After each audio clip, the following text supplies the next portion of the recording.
Hey YouTube, JP Dillon. We've hit a milestone of 3,000 subscribers, and I'd like to pay a big shout out to all of you and thank you very much for being a subscriber and for watching my videos, even though perhaps I'm not the most timely at uploading them. I want to revisit this beast. If you look back into the history of my videos, you'll see that there was a part 2 of the submerged Sanusi 5500. When we last left this, we discovered that somebody had repaired the amplifier previously, and they had replaced shorted output transistors, but had not replaced the drivers, which I tested out of a presumption that they may be defective or leaky, and they were. So then, after finding appropriate replacements, which was the 2SC 1986 and the 2SA 968, both of which have different bandwidths, and that's how they originally were as the old devices were. We then discovered that upon insertion of this and turning on the machine, that there was distortion. And more along the lines was, I think it was an oscillation. Let's see if I can remember what it was. Alright, sorry about that. What we were after here was this high frequency oscillation that was riding on top of the amplifier, as you can see there. And yep, there it is. It's up there. That's a tweeter killer is what that is. So what we found that to be due was the output transistors used had a collector capacitance of about 500 picofarads.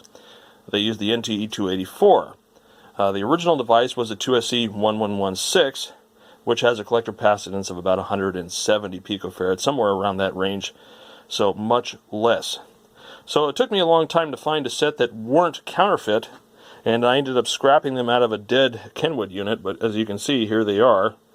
These are the genuine article. So what we're going to do is we're going to slap those in the channel that I currently have working, which is the left channel. And we're going to see if that oscillation goes away, and if so, we'll replace the appropriate devices in the right channel, update the driver card, and then we'll see if the amplifier works correctly, and then we can proceed on to the next part, which is cleaning all the switches and controls and getting the radio working, which is non-functional at this moment. So the next thing to do is let's get the output transistors in and see where we go from there. Alright, so there they are. They're in the left channel there. So we're going to turn this thing on and we're going to see what happens and see if our oscillation is gone. No, it's still there. Well, I'll be.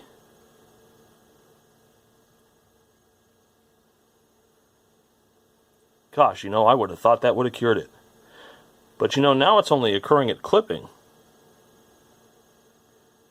Interesting. So what happens if we just go right in to the amplifier? Okay, here it is, direct into the amplifier. Yep, still happens. But only at clipping this time. Before, it was before clipping. Interesting. But you can run it up to full power now without there being any problems with oscillation. So that's good. Because before it was kind of sketchy. So apparently it's just a not very stable design to begin with, and adding more capacitance causes it to oscillate before clipping. Now it's oscillating at clipping. See, clipping, no clipping, clipping, no clipping. Alright, so at least that problem's been addressed. I still am a little bit leery of oscillations, but as long as you don't clip the amplifier, it looks like it's not going to happen. So let's go ahead and get the other side working, and then what we can do is focus on what really needs to happen, is getting the radio working and the rest of the set working correctly. Alright, so we got our output transistors in both channels. We've got both of our repaired driver cards back in. So I'm going to hit the switch here. I've got it going directly into the main input of the amplifier because I find that the pots are too noisy and the switches are too touchy to get a real reading. So we're going to run it up. And see, at the clipping we still get the oscillation, but only at clipping. If I back it off to where there's no clipping, it's nice and clean.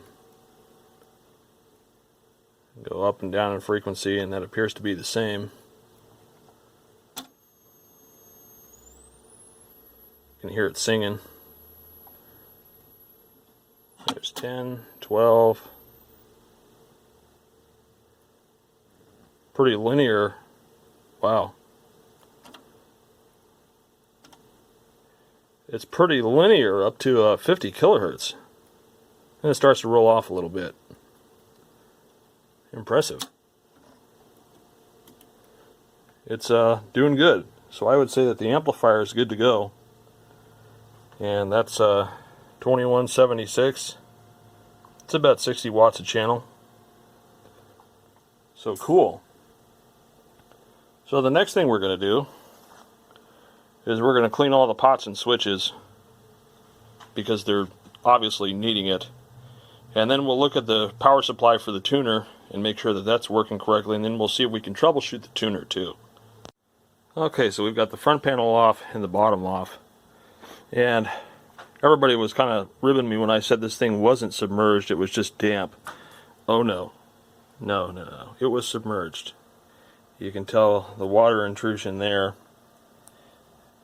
all along the perimeter, and the bottom cover definitely tells the tale.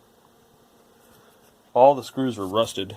When I took the faceplate off, you can see a large amount of corrosion behind the faceplate where everything mounted, in those buttons too. So this thing really was an underwater victim. I've already cleaned the pots here and the main selector switch, which was very sticky. Sometimes it's okay to spray a little bit of deox into the bearing in the front and the back. That will loosen up a pesky one. One thing to look at also is in the power supply, which is this here. This is your regulated power supply. You can see that those are plastic screws, and they do disintegrate and break off. And the reason why they used plastic is because they wanted to cut costs, and they figured that the plastic screw was cheaper than a metal one with an insulator on it. So we are probably going to end up changing those. The 2SD313s are notorious for opening up base emitter, which would definitely cause us to lose voltage to our radio section, so we're going to look at that. At first glance, the capacitors don't appear to have peed. The wiring looks pretty good.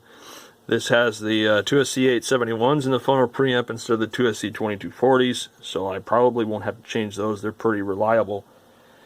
So what we're going to do is just kind of put it up on its butt, and we're going to get some contact cleaner inside of these switches here. Now you would think that given this layout, that kind of like the 9090 series, that you can take all the screws off and pop the tuner up, but that really is more difficult than it sounds, because there is wiring underneath here to and from the tuner and the front end and to the preamp and multiplexer up in here that you'll get entangled in. So yes, you can take this up, but it's really not the best thing to do.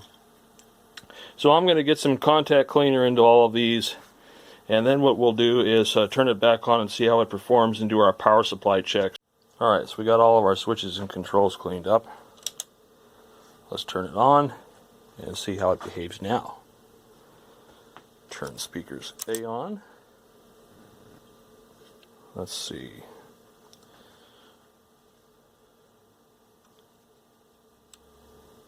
I get nothing yet. It's pretty quiet. Oh yes, let's make sure to actually give it signal. There we go. Much better. Nice and clean. Let's make sure our frequency response is linear. And it's pretty linear. Alright. So this more or less tells us that the machine is alive now. Let's go to the radio.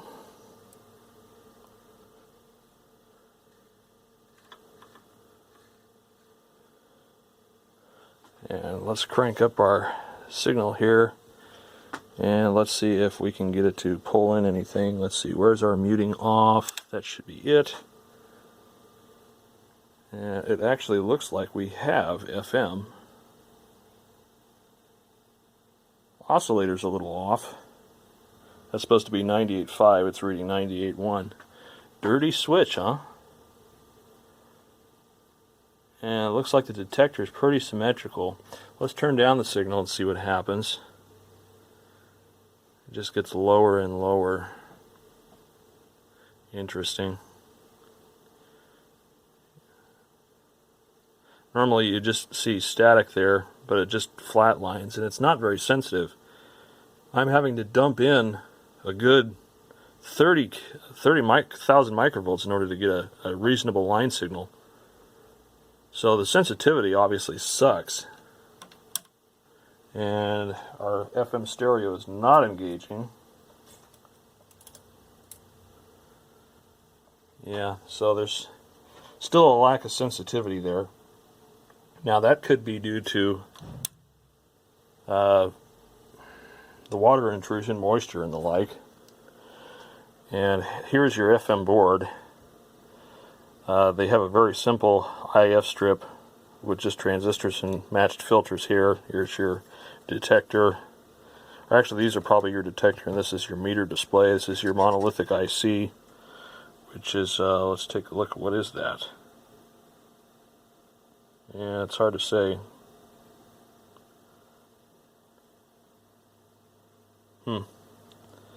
Have to look at the schematic and see what that is.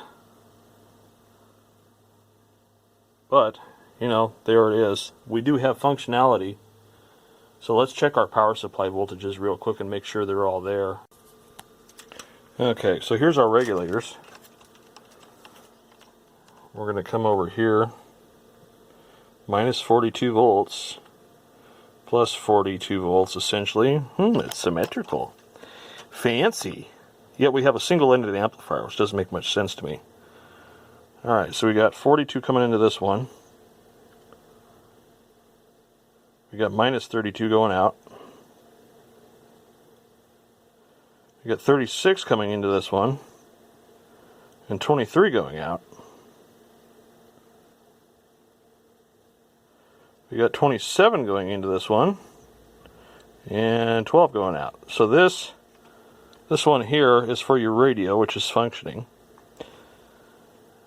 It's very interesting that we have minus 42 and plus 36. It's weird. I don't know if that's supposed to be symmetrical or not. I would guess it is, considering that the supply voltages are plus and minus 42. That's a little weird. As you can see, the amplifiers, if we come back here to the giant capacitor, this 87 volts, and then the they're hanging out there at 42, so it's a single-ended amplifier, which is kind of weird that they do that. So we definitely need to look into why there's an asymmetry in these power supplies, and then we need to figure out why the radio sensitivity sucks. But everything else so far appears to work pretty good. In fact, I'm going to select Phono 1 here, and we're going to put a tiny little signal in to the Phono 1 jacks here.